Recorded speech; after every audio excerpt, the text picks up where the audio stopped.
ደረጃ ሀ ግብር ከፋዮች የሂሳብ መዝገብ ለምትይዙ በአዲሱ በተሻሻለው የንግድ ስራ አዋጅ 1395/2017 አንዳንድ ለውጦች መደረጉ ይታወቃል። ስለዚህ በዚህ መሰረት የ2018 ግብራችንን እንሰራለን። እስከ አማራጭ ግብሩ ዌብሳይቱን ከስር ዲስክሪፕሽን ላይ አስቀምጬላችኋለሁ። እሱን ከከፈታችሁ በኋላ ፕሮፋይል ከገባን በኋላ ዌብሳይቱ ይከፍትልናል።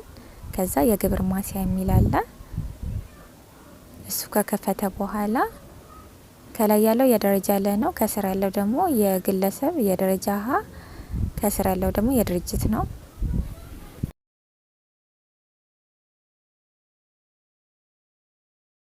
አንድ የግለሰብ ነጋዴ ጠቅላላ አመታዊ ገቢው 4,500,000 ቢሆን ወጪው ደግሞ 4,100,000 ቢሆን ጠቅላላ ትርፉ 400,000 ይሆናል። ስለዚህ 400,000 ላይ ነው ግብር ምንሰራው። ስለዚህ በግለሰብ ምጣኔ ስንሰራ 115,400 መጥቷል ማለት ነው። ይሄ ግብሩ ነው። በተሻሻለው አዋጅ መሰረት ባመጣው የሂሳብ መዝገብ ብቻ አይደለም የሚሰራው፣ ጠቅላላ አመታዊ ገቢ ይታያል። ስለዚህ ጠቅላላ አመታዊ ገቢው 4,500,000 ስለሆነ እንሰራለታለሁ። አማራጭ ግብሩን በ2.5 ስንሰራለት 112,500 መጥቷል። ስለዚህ የበለጠው ግብሩ ስለሆነ እሱ ባመጣው አማራጩን ትቶ ይሄንን ይከፍላል ማለት ነው። 115,400 ይከፍላል። 4,200,000 ጠቅላላ አመታዊ ገቢ ያለው ወጪው ደግሞ 3,900,000 ሆኗል። ትርፉ 300,000 ነው ማለት ነው። ስለዚህ 300,000 ላይ ግብሩን ስንሰራ 80,400 መጥቷል።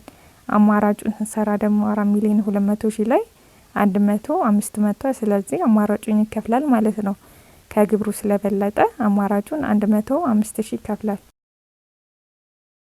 እዚህ ጋር ደግሞ 5,000,000 ጠቅላላ አመታዊ ገቢ ያለው ጠቅላላ ወጪ ደግሞ 5,100,000 ቢሆን ከስሯል፣ ኔጌቲቭ መጥቷል ማለት ነው። 100,000 ከስሯል። ስለዚህ አማራጩን 125,000 ይከፍላል። ይሄ ደግሞ በቀጣዩ በትርፉ የሚካካስለት ይሆናል።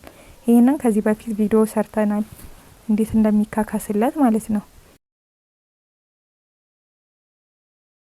ዜሮ ሪፖርት የምታረጉ ማለትም ግዢም ሽያጭም የሌላችሁ ገቢዎች የራሳቸውን ግምት ያስቀምጣሉ። ጠቅላላ አመታዊ ገቢ ያንን አማራጭ ግብሩ መክፈል ነው ማለት ነው። 2.5ቱን ለምሳሌ 3 ሚሊዮን የተገመተለት አንድ ግብር ከፋይ አማራጭ ግብሩን 75,000 ብር ይከፍላል ማለት ነው። ወጪውን ዜሮ ማድረግ ነው።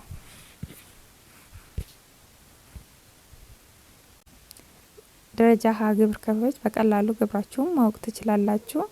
ገቢና ወጪያችሁን ጠቅላላ አመታዊ ገቢያችሁና ወጪ መጻፍ ነው።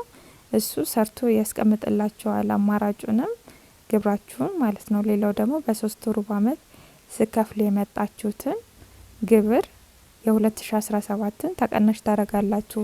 ከ2018 ግብራችሁ ላይ ብልጫ ካለ ተመላሽ ይሆናል። ያነሰ ከሆነ ደግሞ ልዩነቱን ትከፍላላችሁ ማለት ነው።